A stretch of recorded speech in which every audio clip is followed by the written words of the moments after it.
Hello friend, today we are going to discuss about continue and break keyword in JavaScript. We can only use continue and break keyword in loop. Okay, this is the example that we use in our last video. Now let's see how we can use continue keyword first. If I provide condition if a equals to 3 or 2 3, then just run. I just want to change this statement with number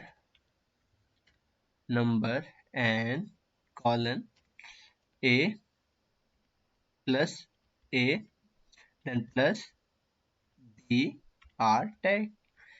Let's first just cutting this and say. You can see this is normal flow of our loop and condition. Okay. Now if I use if condition, if a equals to 3, and print, I just copy, and here I use high number.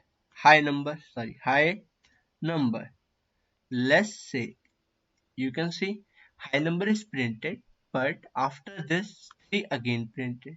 What if I don't want to continue after 3 is printed? We don't want to use this. For that we use continue keyword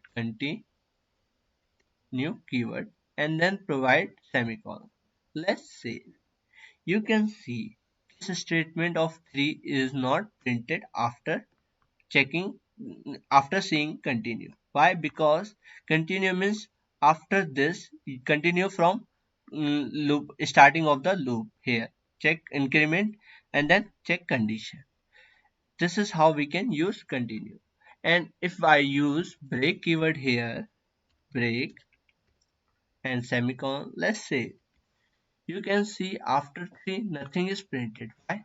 The break keyword is used when we want to exit from loop in a certain condition.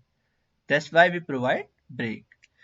So that's it for today's video. If you like this video, please subscribe my channel, share with your friend, and bye bye.